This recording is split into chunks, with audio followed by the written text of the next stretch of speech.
The first thing I understood before I understood anything else was that I was wearing another man's skin. I opened my eyes to a ceiling I didn't recognize, dark wooden beams, a paper lantern swaying gently from a draft I couldn't feel, and my chest seized with the particular panic of a person who has gone to sleep in one life and woken up in another. My hands, when I lifted them in front of my face, were not my hands. They were thinner, paler. A jagged white scar crossed the base of my left thumb that I had no memory of earning. I was Hyun Bin, 28 years old. A novelist who had fallen asleep at his desk at 3 a.m. after finishing the final line of his web novel, The Fall of the Half-Moon Kingdom, a story I'd poured 4 years of my life into. A story about a boy named Ha-jun who grows from an abandoned, grieving child into the most feared tyrant history had ever recorded. I had written his cruelty with such care. I had made his rage make sense. Readers wept for him even as they feared him, because I had never let them forget that monsters are made, not born. And now, apparently, I was inside my own book. Sir? Sir, are you awake? A young maid stood at the doorway, wringing a cloth between her hands, her eyes darting toward me with an expression I would come to know intimately over the following weeks, pity thinly veiled by politeness. I'm awake, I said, and my voice came out lighter than my own, softer, with a faint rasp like I'd been crying recently. Had this body been crying? I didn't know yet who this body belonged to. The wedding procession leaves within the hour, she said. General Moon's household has sent the carriage. The general. The name landed in my stomach like a dropped stone. I looked down at myself, thin wrists, a plain hemp undergarment, the unmistakable soft slope of an omega's frame, and the pieces assembled themselves with sickening clarity. I was Baek-il-won, a minor character. 3 lines of dialogue in chapter 2 of my own novel. The poor Omega orphan, the widowed General Subin Moon, married out of duty and pity, a political marriage to quiet rumors about his household after his Omega wife's death, a marriage everyone in the story regarded as a tragedy for both parties, though for very different reasons.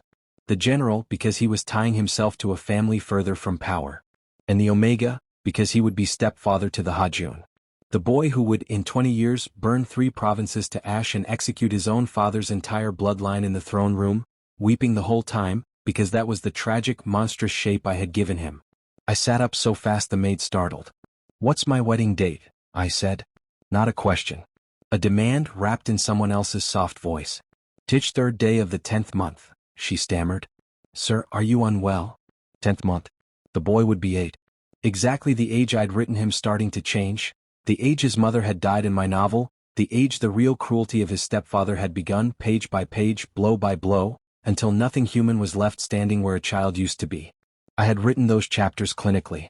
I remembered congratulating myself on the restraint of it, implying more than showing, letting the silences between father and son do the damage.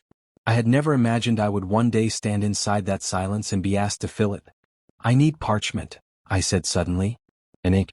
Now please. The maid blinked. For what, sir? To remember something, I said, before I lose the shape of it. I wrote for 40 minutes while she stood at the door, clearly unsure whether to fetch someone or let me be.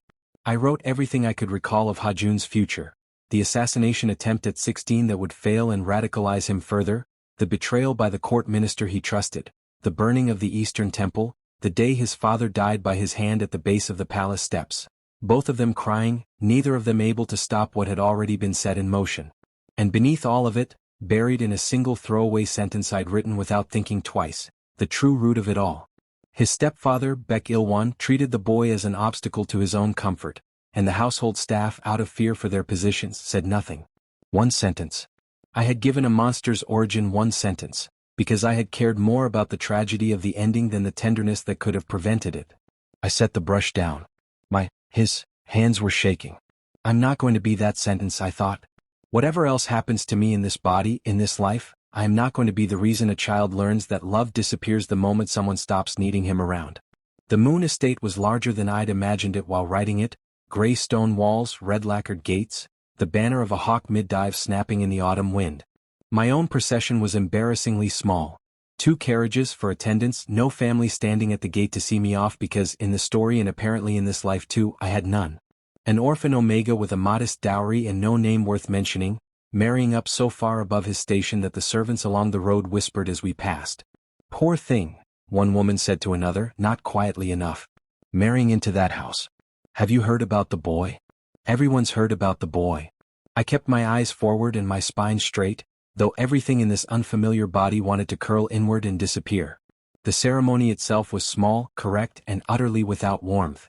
I stood across from General Subin Moon for the first time with my heart hammering hard enough that I feared he could hear it, and found myself looking up, quite a distance up, into the face of a man who looked like grief given a military rank. He was younger than I'd pictured him while writing, though I suppose 34 wasn't old by any measure. Broad-shouldered, dark-haired, a scar through one eyebrow that I had in fact written myself, in a battle scene set 6 years before this exact day. His eyes were a deep, unreadable brown, and there was nothing in them, no cruelty but no warmth either. Just a vast, controlled exhaustion, the look of a man performing a duty he'd resigned himself to. Bek Ilwan, he said, testing my name like it was a word in a foreign language. I will provide for you. I ask only that you not interfere in matters concerning my son. Hello guys. Welcome to Milliflex. Before we dive into this extraordinary story, please note, this story is a Milliflex original, written, edited and uploaded by Milliflex. Please like, subscribe, comment and share. Not our home. Not welcome. Just a transaction, spoken plainly, without cruelty but without any softness either. I understand, I said, and I did understand better than he could possibly know, exactly what was at stake in those words. I won't force anything on him. I only ask the same courtesy in return, that I be allowed to try in my own time without being told I've already failed. Something flickered behind his eyes. Surprise maybe. He hadn't expected an answer with a spine in it. You may try, he said finally. I doubt it will matter. I didn't argue.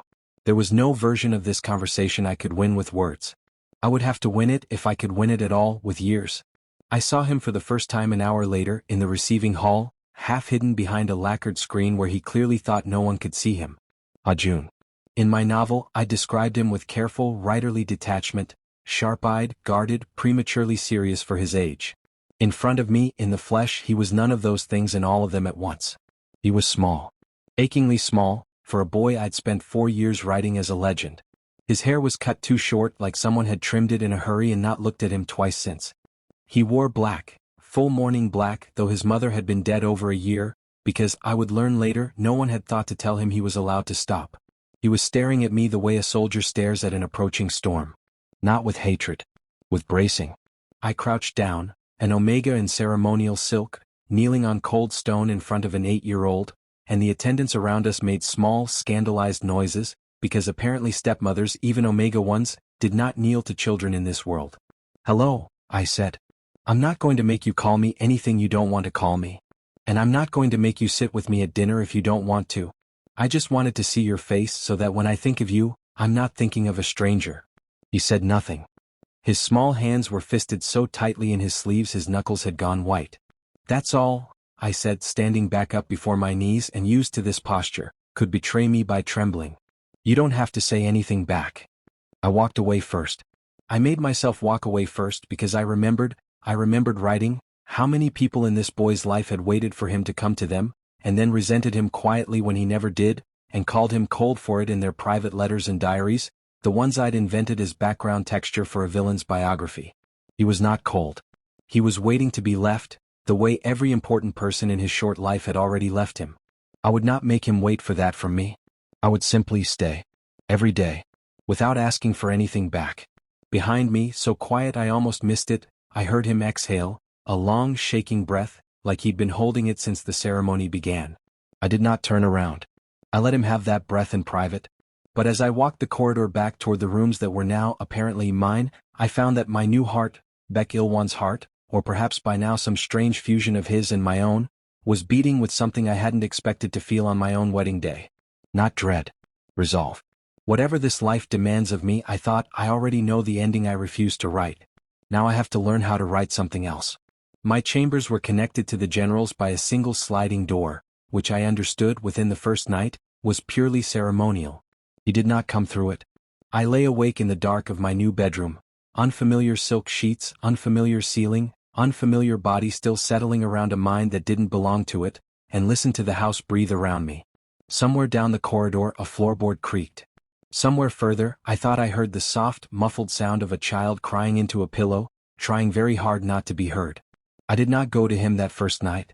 I wanted to, every instinct in me, both the Omega body's protective pull and my own writer's aching guilt, screamed at me to go. But I had made him a promise that afternoon, kneeling on cold stone, I won't force anything on you. If I went to his door uninvited on the very first night, it would mean nothing except that my promise had lasted 6 hours. So I lay there instead and I let myself cry a little too quietly into my own pillow, in a house full of grief that no one talked about. By the third day I had learned the shape of the household. There was Diakai, the elderly steward who had served the Moon family for 2 generations and regarded me with the weary patience of a man who had seen too many things go wrong to hope this would go right. There was Mrs. Ha, the cook, who fed Ha-jun exactly what he was told to eat and nothing he actually liked, because no one had ever asked him what he liked. There was a rotating cast of tutors who came and went, none of them lasting more than a season because, as I overheard one whisper to another in the courtyard, the boy doesn't speak. What's the point of teaching a child who won't answer a single question? And there was Ha-jun himself, who I saw perhaps 4 times in those first 3 days, always from a distance, always retreating the moment he noticed me noticing him. The general was gone before I woke each morning and returned well after Ha-jun had been put to bed, which I began to suspect was not entirely a matter of military duty. A man who has failed to protect the people he loved once, I thought, might find it easier to fail at a safe distance than to fail up close in the same room, where he'd have to watch it happen. I understood him. That frightened me a little, how easily I understood him, a man I'd invented, who was now real enough to breathe and avoid me in a hallway. On the 4th morning, I decided I would stop waiting for permission that was never going to be offered. I woke before dawn and went to the kitchen myself, ignoring Mrs. Ha's scandalized protest that the lady of the house does not cook, and made rice and grilled fish and a small side of seasoned spinach. Nothing extravagant, just something warm, something made by a hand that had chosen to make it rather than been assigned to. I packed it into a lacquered box and carried it myself to the small side building where Ha-jun took his lessons, arriving before his tutor did. He was already there, sitting alone at a low desk far too big for him, staring at a scroll he wasn't reading. When the door slid open, his whole body went rigid the way it always did around me, a small animal deciding whether flight was still an option. I made too much rice, I said, which was a lie, and set the box down on the corner of his desk without ceremony. I didn't want it to go to waste. You don't have to eat it if you don't want to. I turned to go. I had learned already that leaving quickly, without lingering for a reaction, was the only way to keep him from bolting. Why? I stopped at the door. His voice was small, rough with disuse, like a hinge that hadn't been oiled in a long time. Why what? I asked gently, not turning around fully, giving him the mercy of my profile instead of my full attention. Why do you keep? He stopped. Started again. My last tutor said I'm not worth the trouble. The maid before her said the same thing. Why are you bringing me rice? Something in my chest cracked clean down the middle. Because you're 8, I said, keeping my voice even, though it cost me something to do it. And you're hungry. Those are the only 2 facts I need to know to bring you rice. Everything else people have told you about yourself, I don't believe any of it. I haven't decided who you are yet. I'd like to find out for myself if you'll let me. No hurry. I left before he could answer because I could hear, even through the door as I slid it shut, the small, wet hitch of a breath being swallowed instead of let out. I did not want him to feel watched in that moment. I wanted him to feel, for once, that he could fall apart without an audience keeping score. When I returned that evening to collect the box, it was empty, washed, and set neatly by the door. I sat down right there in the hallway and let myself cry properly for the first time since I'd woken up in this life. The general found me there. I heard his footsteps before I saw him, measured, heavy, a soldier's gait even indoors, and I scrambled to wipe my face, mortified to be caught kneeling in a hallway with an empty lunchbox and swollen eyes. Baek Il-won. He stopped several paces away, his expression unreadable in the low evening light. Are you injured? No, I said, my voice thick. I'm fine, General. I apologize for. You went to see him. It wasn't a question. Diak, I must have told him, or perhaps Mrs. Ha, scandalized that I'd invaded her kitchen. Without asking me. I braced myself, expecting anger, expecting the transactional coldness from our wedding day sharpened into something with teeth. Instead, when I finally looked up at him fully, I found something far more complicated moving behind his dark eyes. He ate, the general said, and it wasn't an accusation. It came out almost bewildered, like a man reporting a strange weather event. He hasn't finished a full meal in front of anyone in months. He eats what's left on his tray after everyone's gone to bed, when he thinks no one's watching. I know, I said quietly. Though I hadn't known, not as fact, I had written it in a single line of narration 11 chapters into my novel, a detail meant to illustrate a villain's early isolation. Reading it back then, I had felt nothing but writerly satisfaction at a well-placed detail. Now it sat in my chest like a stone. The general crouched, an unusual thing for a man of his rank and bearing to do in a hallway, until we were closer to eye level, though he still had to look slightly down at me. "Why?" he asked, echoing his own son's question from that morning, though his voice carried a different weight. "Are you trying so hard? I told you not to interfere." "You told me not to force him," I corrected gently. "I'm not forcing anything. I'm just leaving doors open. If he never walks through them, I'll accept that. But I refuse to be another person in this house who never opened one." For a long moment, the general simply looked at me. I had written this man as unreachable, a general so consumed by grief and duty that warmth had become a language he'd forgotten how to speak. Sitting this close to him, I realized my own writing had failed him too. There was nothing dead behind his eyes. There was simply too much alive in there, dammed up behind years of not being allowed to feel any of it in front of anyone. "My wife," he said abruptly, then stopped as though surprised he'd said it aloud at all. "Suyun. She used to do that. Leave food. Sit outside his door without asking to come in. She used to say patience was the only kind of love that couldn't be refused.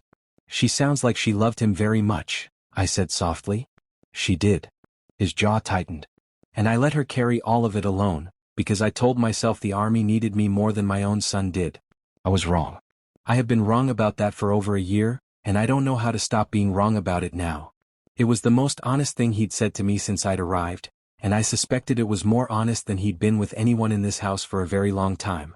I didn't reach for him. I understood even then, in a body only 4 days old to me, that this man did not yet trust touch from me, and might not for a long while. "You can start tomorrow," I said instead. "Not with some grand gesture. Just be here when he wakes up once. That's all. Everything else can come later." He looked at me like I'd handed him something he didn't know he was allowed to want. "I don't know how," he admitted, and the confession seemed to cost him. Generals, I imagined, did not often say those 4 words. "Neither do I said honestly. "I'm learning as I go too. But I think that might be the only way any of us learn it. Badly at first, then a little less badly. Then, eventually, without even having to think about it." He studied me for a long moment, the scar through his eyebrow catching the last of the evening light, and something in his rigid posture eased by a fraction. Not fully, not even close, but enough that I could see the shape of the man underneath the armor for the first time. "You are not what I expected, Baek-il-won," he said quietly. "Neither are you, General Moon," I answered, and meant it more than he could possibly know. That night, I lay awake again listening to the house. But this time, past midnight, I heard something different. The soft, careful sound of the general's door sliding open, footsteps pausing in the hallway, then continuing, not toward his own study where he usually retreated with his correspondence, but down the corridor toward his son's room. I heard the smaller door open too. A long silence. Then, so quiet I almost imagined it, I heard Ha-jun's voice, thick with sleep and old tears. "Father?" "I'm here," the general said, and his voice, always so measured, always so controlled, cracked audibly on those 2 words. I should have said that a long time ago. "I'm here." I pressed my hand over my mouth and let the tears come silently, alone in my dark room, grateful beyond words that no one was there to see the strange, aching joy of watching a story I'd once written as tragedy begin, for the first time, to bend toward something else. I didn't know yet how many more nights it would take. I didn't know yet what it would cost any of us. The nightmares still to come, the enemies at court who had their own reasons to want this family broken, the long road between an 8-year-old boy flinching at kindness and the same boy someday reaching for it on his own. But I knew, lying there in the dark, that the ending was no longer fixed. I had already changed one thing. I intended to change everything. The nightmares came on the 9th night.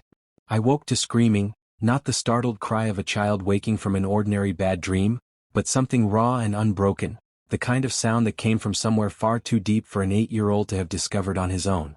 I was out of bed and moving before I'd fully processed what I was hearing, my bare feet slapping against cold wooden floors, my heart hammering against ribs that still felt unfamiliar to me even after more than a week of living behind them.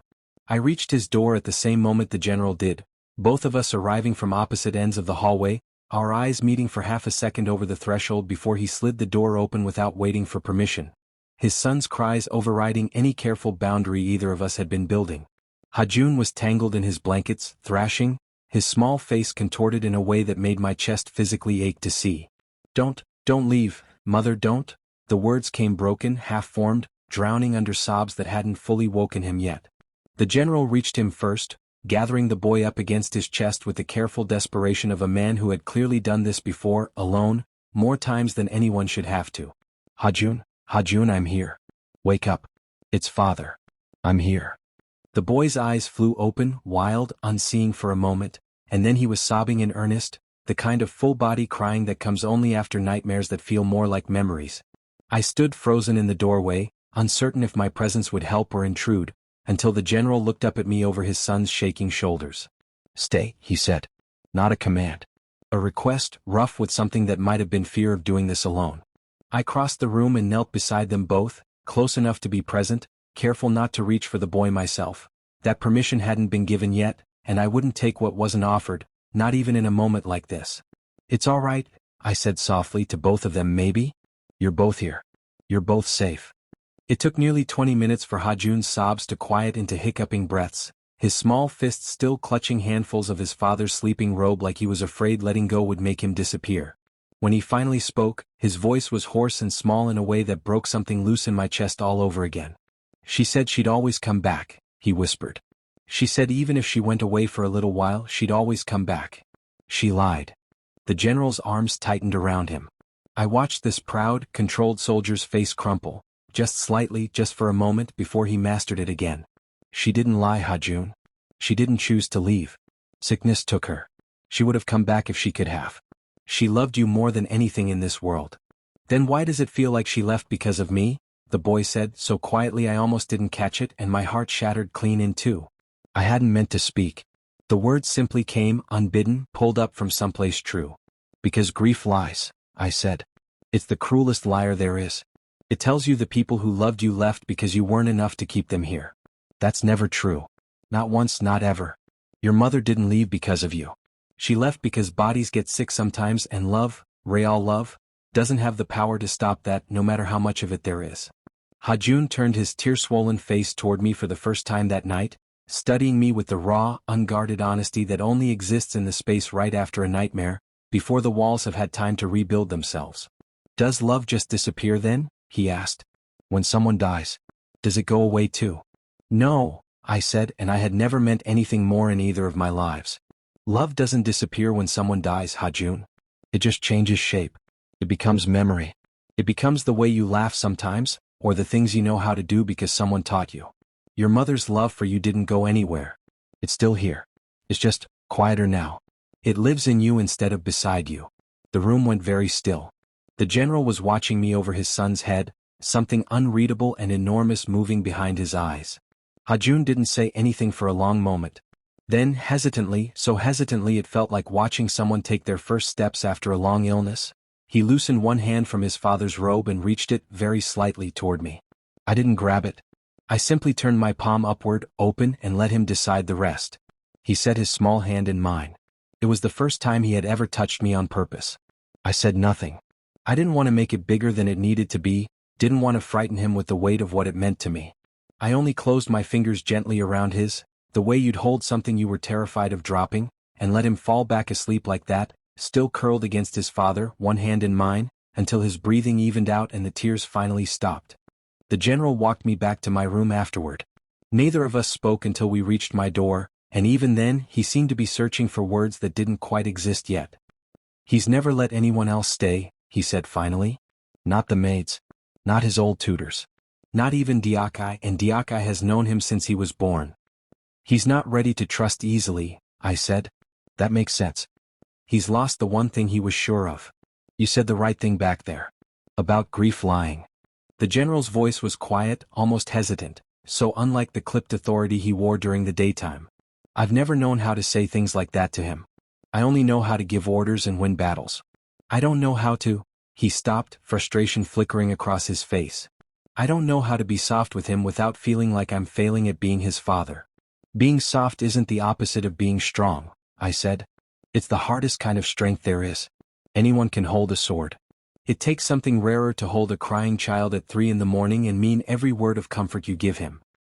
He looked at me for a long moment in the dim hallway light, and something shifted in his face, not quite a smile but something adjacent to it, something that had clearly gone unused for a long time and creaked slightly with the effort of moving again.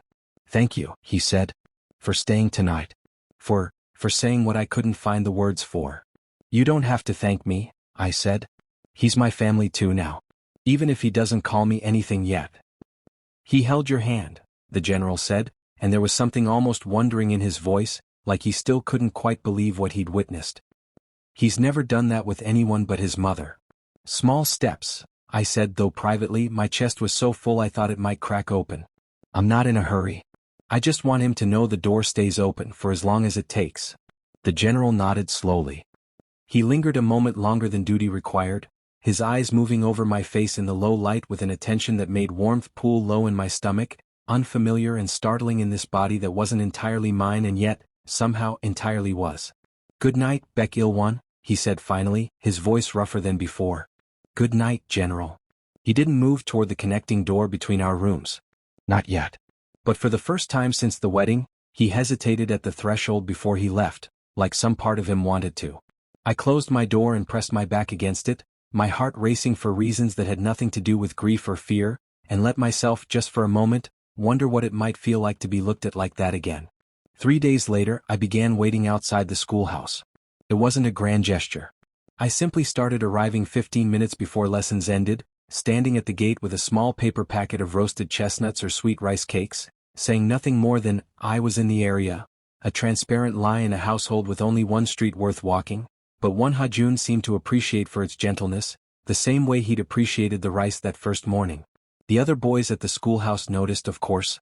Children always notice. "Is that your stepmother?" I heard one of them ask, not bothering to lower his voice as they filed out of the building on the 5th day.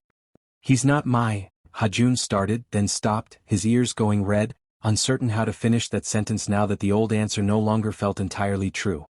"He's just here," another boy said unhelpfully. I crouched down as Ha-jun approached, holding out the packet of chestnuts without comment, letting him fill the silence however he wanted to. "You don't have to keep doing this," he mumbled, taking the packet anyway, refusing to meet my eyes. "I like walking," I said simply. "And I like chestnuts. It's not really about you if that makes it easier." The corner of his mouth twitched, the very edge of something that might, with enough patience, someday become a smile. "That's a lie," he said. "Yes," I admitted. "It is." He didn't argue further. He simply fell into step beside me on the walk home, close enough that our sleeves brushed with every other step, and for the first time he didn't flinch away from the contact. It wasn't a hand held. It wasn't the word father or even the softer, more distant possibility of stepfather. It was only a boy walking a little closer than he needed to, eating chestnuts in silence beside a man who refused to disappear. But I had learned in the short time I'd lived in this life, that healing rarely announced itself. It simply accumulated, one small unbroken promise at a time, until one day you looked back and realized the distance that once felt impossible to close had somehow, quietly, closed itself. Winter came early that year, sweeping down from the northern mountains with a bite that sent the household scrambling for extra charcoal and thicker blankets. I had been Baek-il-won, had been myself, in whatever strange amalgamation the two of us had become, for nearly 2 months now, and the estate that had felt like a mausoleum on my wedding day had slowly, carefully begun to feel like something else. Not quite a home yet. But no longer a tomb either. Ha-jun still didn't call me anything. Not stepfather, not the more casual terms other children used for the adults who raised them. He simply spoke to me now directly, without the careful distance of those first weeks, which felt like its own kind of victory, the kind I didn't dare name aloud for fear of frightening it away. It was on a particularly cold morning in the 11th month that Deok-I found me in the kitchen, wringing his hands in a way that told me trouble had arrived before he said a single word. "Sir," he said, using the honorific he'd finally, grudgingly, begun to extend to me. "Lady Cho has come to call. She says she's an old friend of the General's." I knew the name. Of course I knew the name. I had written her myself, though only briefly, a minor antagonist in the novel's early chapters whose ambitions I'd never fully explored because the story hadn't required it. Lady Cho Sianhwa, daughter of a powerful court minister, whose family had wanted an alliance with General Moon long before his first marriage, and who had never quite forgiven the world for denying her that outcome. I found her in the receiving hall, seated with the easy confidence of someone who considered the estate half hers already, her silk robes a deep, expensive crimson that made my own modest attire feel suddenly, deliberately inadequate. "You must be the new wife," she said, her smile sharp enough to draw blood.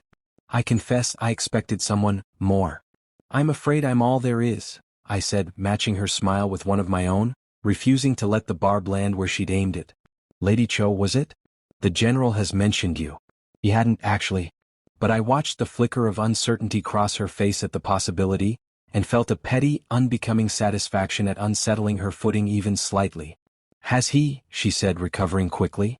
"I've known Subin since we were children. Our families always assumed." She waved a hand, letting the implication hang unfinished, more cutting for its vagueness. "Well, assumptions change, don't they? Though I do wonder how long an Omega orphan can hold the interest of a man like him. Grief makes people do foolish things. Marry beneath themselves, for instance." I felt Beck Ilwan's borrowed heart clench with something that wasn't quite hurt. I had faced worse critics of my writing online in my old life, and learned long ago that cruelty delivered with a smile was still simply cruelty. But beneath the sting was something sharper. Worry? Not for myself. For Hajun, who I could see now, standing frozen in the hallway just beyond the receiving room, having clearly overheard every word. "Lady Cho," I said, keeping my voice light, pleasant, giving nothing away, "I think you'll find that foolishness and love often look identical from the outside. I don't mind which word you choose to use for what's happening in this house. I only mind if you use it in front of that little boy standing in the hallway, who has already lost enough people who thought his family wasn't worth staying for." Her eyes followed mine to the hallway, and for just a moment, something like shame crossed her sharp features before she smoothed it away. "I only came to pay respects," she said stiffly, rising. "I can see I've overstayed my welcome." "You have," I agreed pleasantly, and watched her leave with more satisfaction than I probably should have allowed myself. I found Hajun in the garden an hour later, sitting on the cold stone bench beneath the bare persimmon tree, knees drawn up to his chest. "She's wrong, you know," I said, sitting beside him without asking permission, close enough to offer warmth if he wanted it, far enough not to crowd him if he didn't. "Everyone thinks it," he said quietly. "That father made a mistake. That you're not enough for a house like this." "Do you think that?" I asked, genuinely curious, bracing myself for whatever answer came. He was quiet for a long moment, his breath fogging in the cold air. "No," he admitted, so softly I almost missed it. "You stayed. Everyone else always said they would and then they didn't. You actually stayed." "I'm going to keep staying," I said. "Lady Cho or anyone else who wants to whisper about it isn't going to change that. You understand? This isn't conditional on you being easy to love or convenient or anything else. I'm not here because it's simple. I'm here because I chose to be, and I intend to keep choosing it every single day, whether anyone else approves or not." He turned to look at me then, his dark eyes, so like his father's, wide and searching, like he was trying to find the lie in my words and couldn't locate one. "Why?" he asked again, the same question from that very first morning in the schoolroom, except this time it didn't sound like disbelief. It sounded like hope, terrified and small, daring to exist. "Because you're worth staying for," I said simply. "You always have been. Anyone who's told you otherwise was wrong, and I'm sorry it took this long for someone to say so plainly." He didn't cry, not this time. He simply leaned, slowly, carefully, until his small shoulder rested against my arm, and we sat there together in the cold garden in silence, watching our breath curl into the winter air, until Mrs. Ha came to call us both in for lunch. The general found me in the study late that night, long after Hajun had been put to bed. I was mending one of the boys' jackets by lamplight, a small domestic task that felt strange in hands that had, in another life, only ever held a writing brush, when he appeared in the doorway, still in his formal robes from a late council meeting, looking tired in a way that went deeper than the hour. "Diak, I told me about Lady Cho," he said without preamble. "It's handled," I said, not looking up from my sewing. "I heard you defended my son." "I defended our family," I corrected gently, and only then did I glance up, catching the strange, arrested expression on his face at the word "our." He crossed the room slowly and sat across from me, closer than the furniture strictly required, the lamplight carving warm shadows across the sharp lines of his face. "Sienwa isn't wrong about everything," he said quietly. "I did marry beneath my station by court standards. I don't regret it. I want you to know that. Not for a single day have I regretted it." My needle stilled. "General?" "Subin," he said. "Please. If we're going to keep having conversations like this one, I'd like you to use my name."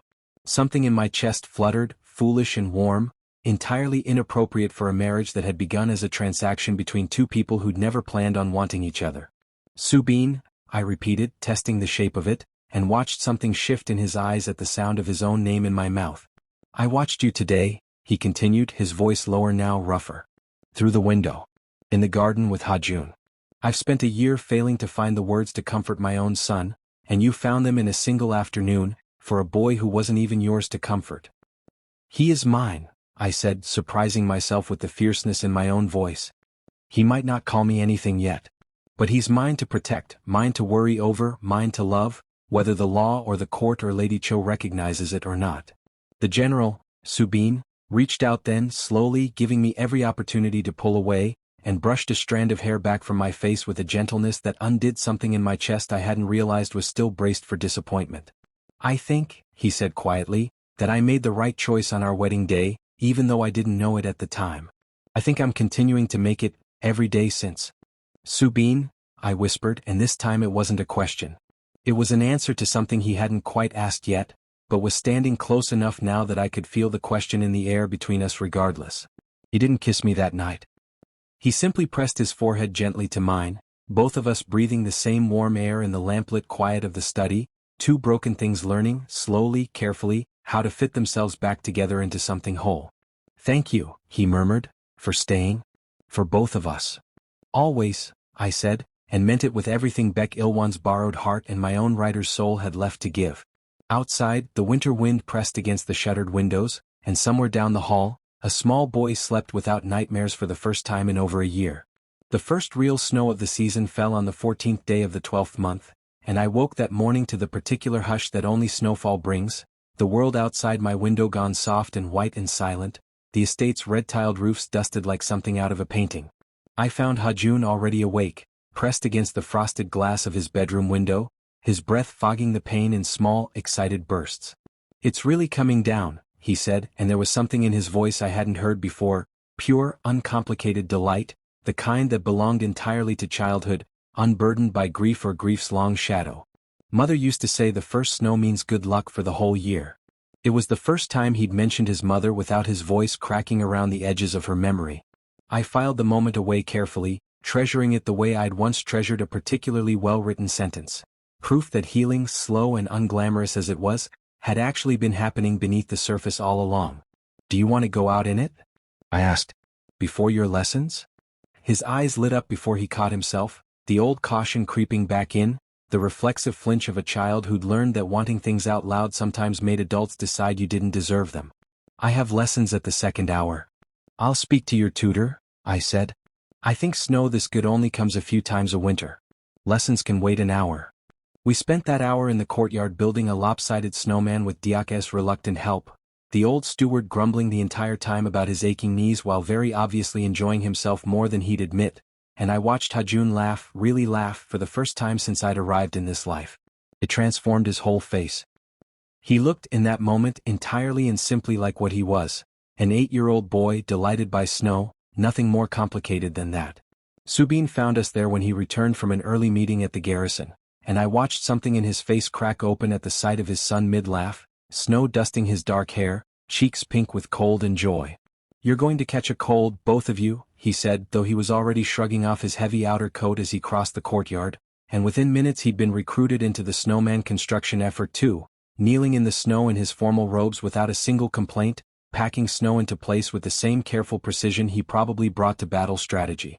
Father, it needs eyes, Hajun announced, surveying their work critically. I believe that's an area of expertise for the household's resident artist, Subin said, glancing at me with the ghost of a smile. I'm a novelist, not a sculptor, I protested, though I was already crouching to search the snow for pebbles. You write stories? Hajun asked, surprised, pausing in his snow packing. I hesitated. It was the first time the subject had come up directly, and I felt the old writer's instinct rise in me, the desire to share, to be known for the thing I'd built my old life around, colliding with the strange vertigo of explaining a profession I'd had in a body I no longer possessed. I used to, I said carefully. Before I came here. I'd like to write again someday if there's time. What kind of stories? All kinds, I said. Sad ones. Happy ones. Sometimes stories that start sad and become happy, if the person in them works hard enough to change how it ends. Hajun considered this with the peculiar solemnity only children can bring to abstract concepts. Can a story really change? Once it's already started? I found Subin watching me over his son's head, something knowing and warm in his gaze, as though he understood exactly what I meant by the question even if Hajun didn't yet. I believe it can, I said. I believe it more than I've ever believed anything else. We finished the snowman with 2 pebble eyes and a carrot nose pilfered from Mrs. Ha's kitchen stores, and Hajun declared it, with great authority, the finest snowman ever constructed in the history of the Moon Estate. Then, without warning, without any of the careful hesitation that had defined every interaction between us for the past 2 months, he threw his arms around my waist and hugged me. I froze for half a second, terrified of doing anything that might make him self-conscious enough to pull away, before I carefully, gently, wrapped my arms around him in return. "Thank you," he mumbled into my coat, "for asking my tutor. For the snow."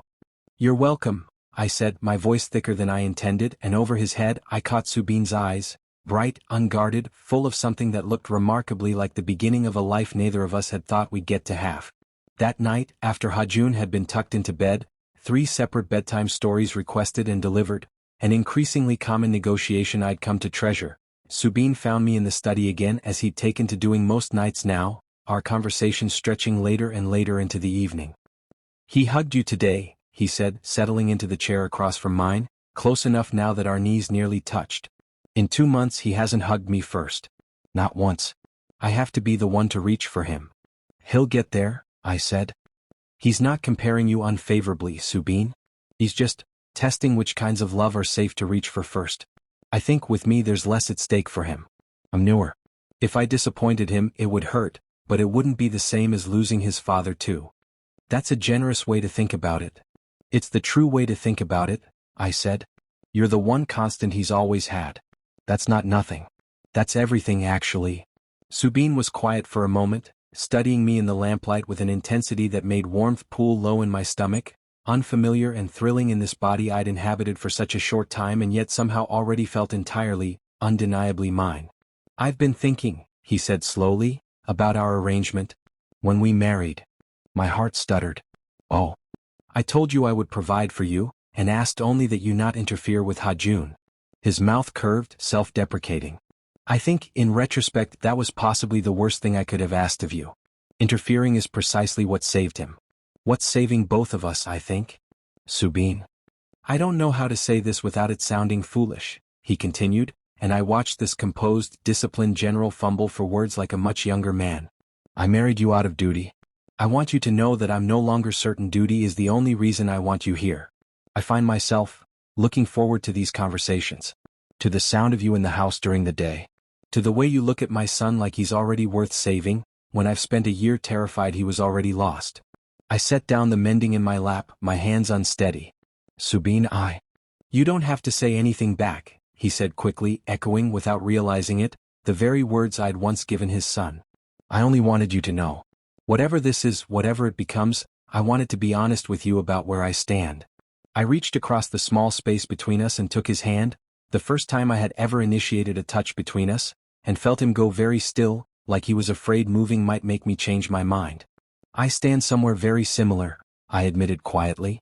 "I didn't expect to. I want you to know that too." He turned his hand over in mine, lacing our fingers together with a slow deliberateness that made my breath catch, and lifted my knuckles to his lips. The barest, gentlest kiss, warm and careful, like he was asking a question with his mouth instead of his words. "May I kiss you properly?" he murmured against my skin, "or is that moving faster than you'd like?" My heart was pounding so loudly I was certain he could hear it in the quiet room. "You may," I whispered. He rose from his chair and crossed to mine, kneeling before me the way I had once knelt before his son on our wedding day, and cupped my face in both his large, calloused hands with a tenderness that undid something fragile and long guarded in my chest. The kiss, when it came, was slow and searching, nothing like the desperate, transactional intimacy I might have expected from a marriage that had started as an arrangement.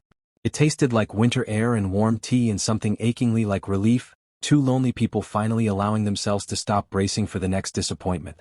When we finally broke apart, both of us slightly breathless, Subin rested his forehead against mine, exactly as he had the night before, except now there was no question left unanswered between us. "I think," he said softly, "I would like to try building a real family with you. Not out of duty. Out of choice."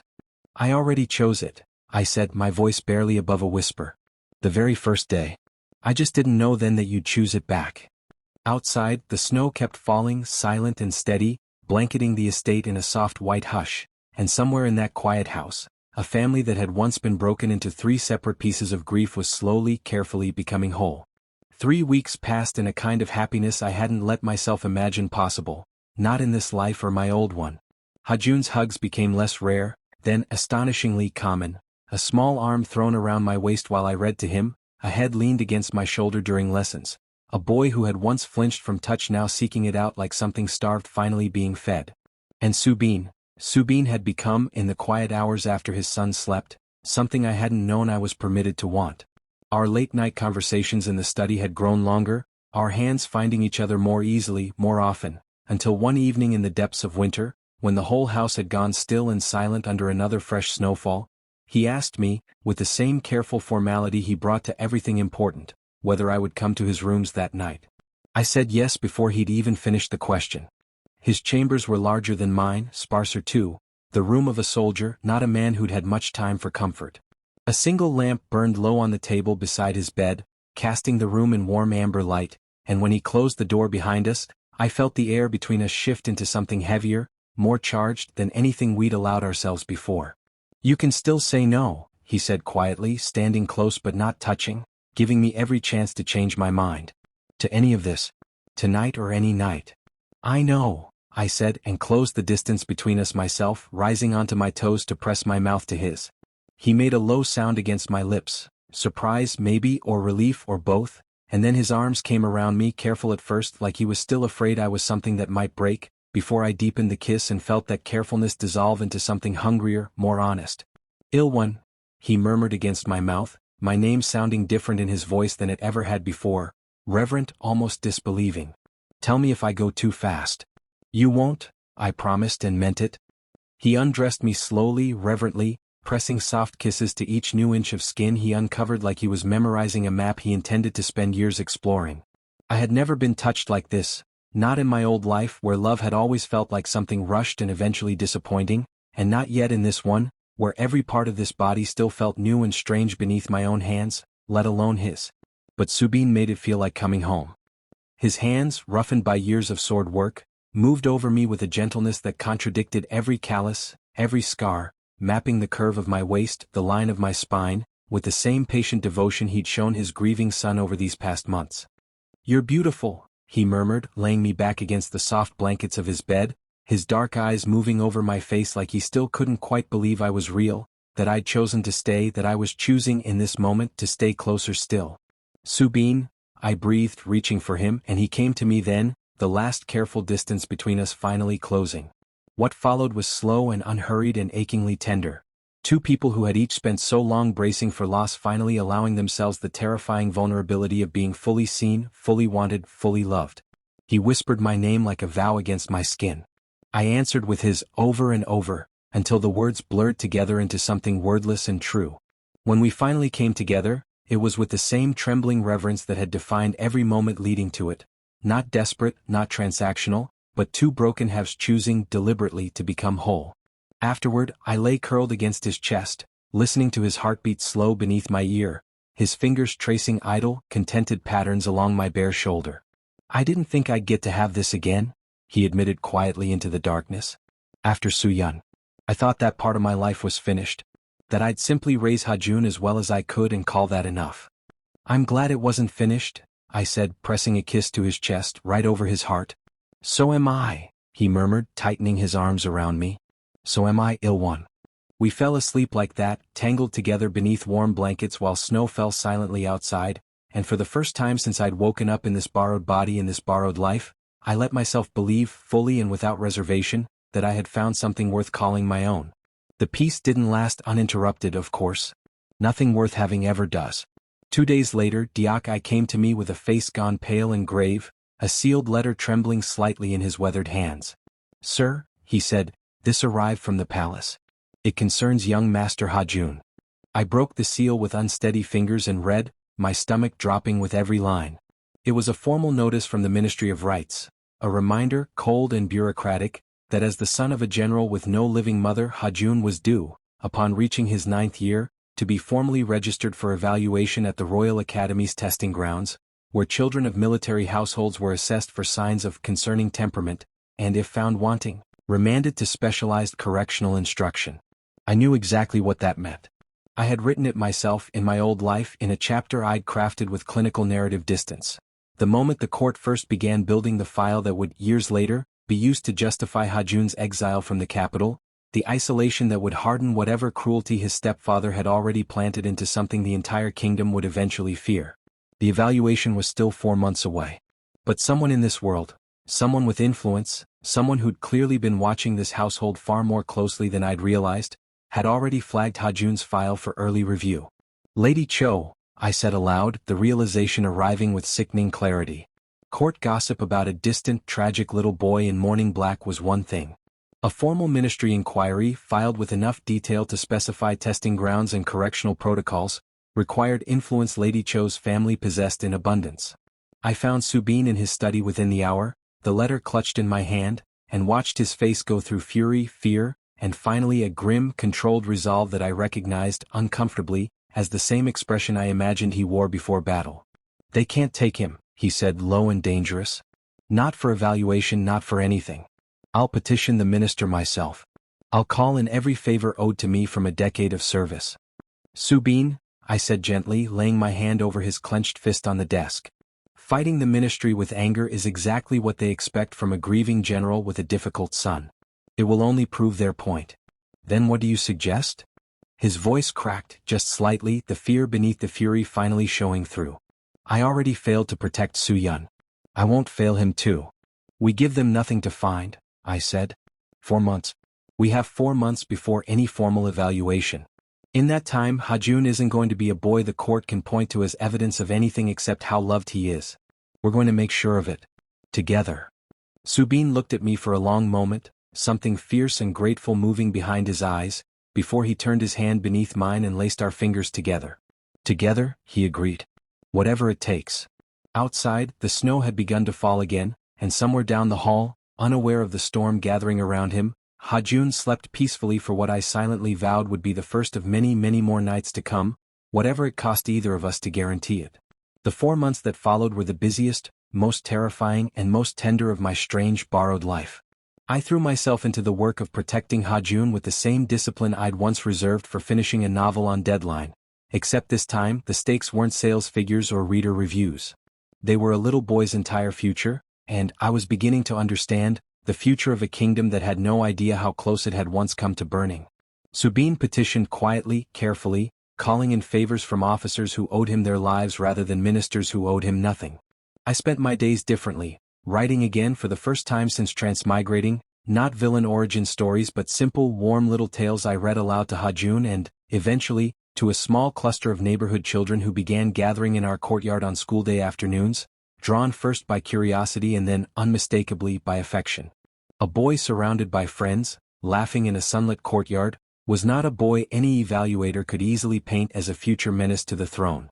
But it was a conversation in early spring, 3 weeks before the scheduled evaluation, that finally cracked the case wide open. I had never liked Lady Cho's household staff, a mutual antipathy built over decades of court rivalry between old families, and it was through his careful, patient network of servants' gossip that we finally learned the truth neither Subin nor I had thought to look for. "She wasn't only trying to discredit the young master out of spite, sir," Diakai told me, his weathered face grim in the lamplight of my study. "There's more. Her steward let something slip to my niece who works in the Cho kitchens.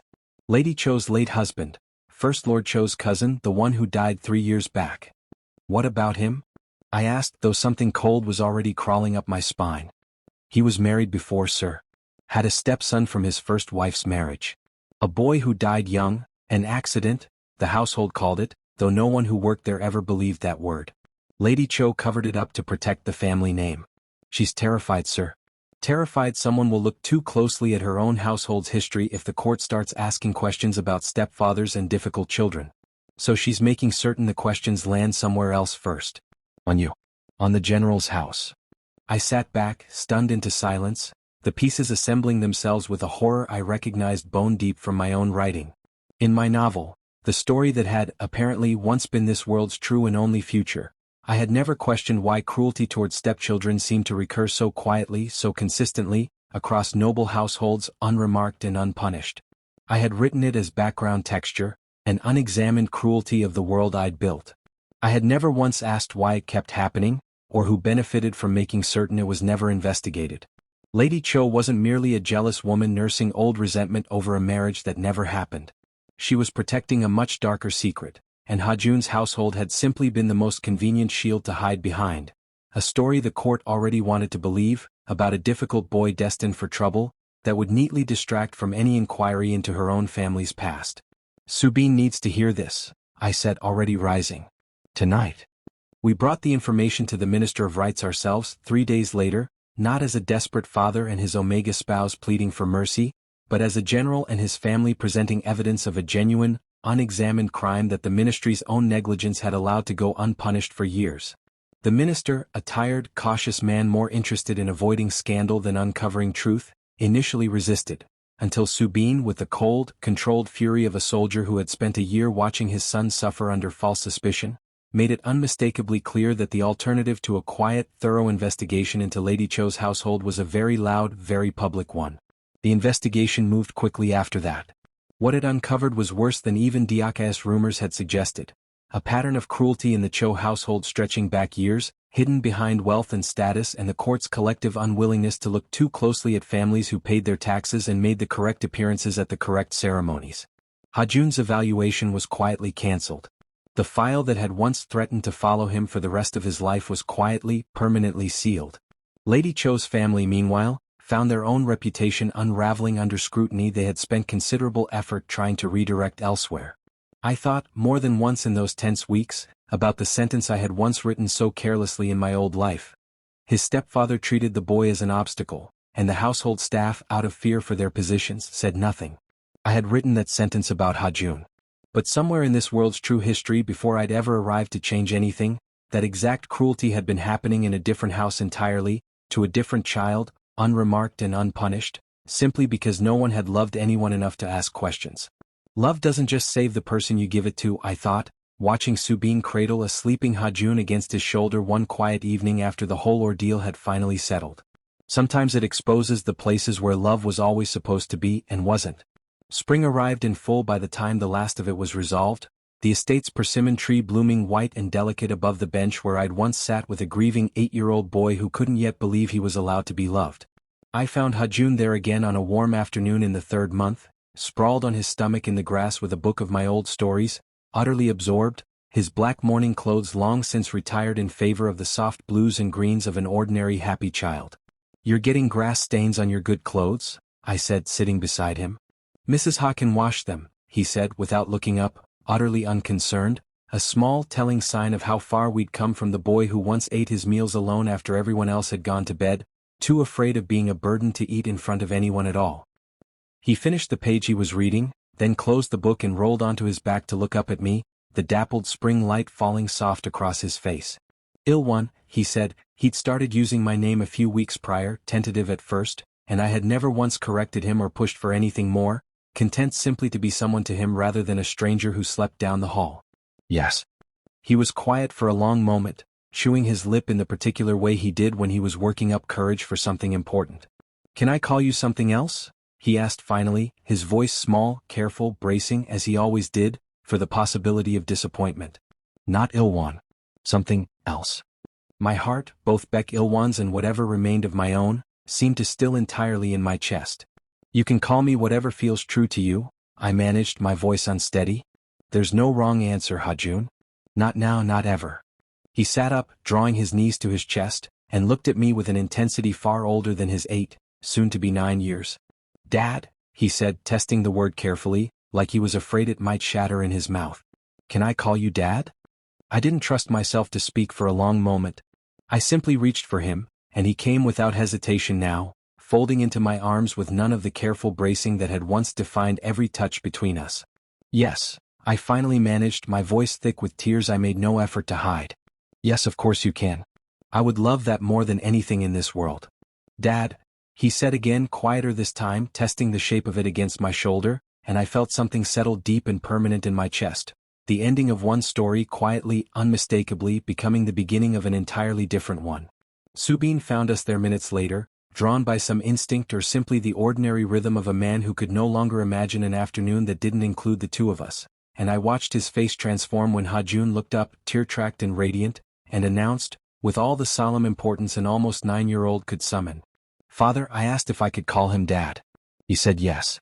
Subin's composure, the same iron discipline that had carried him through a decade of war and a year of unbearable grief, finally broke completely. He crossed the garden in 3 long strides and gathered us both into his arms, his face pressed against the top of Ha-jun's head, his other hand finding mine and holding tight.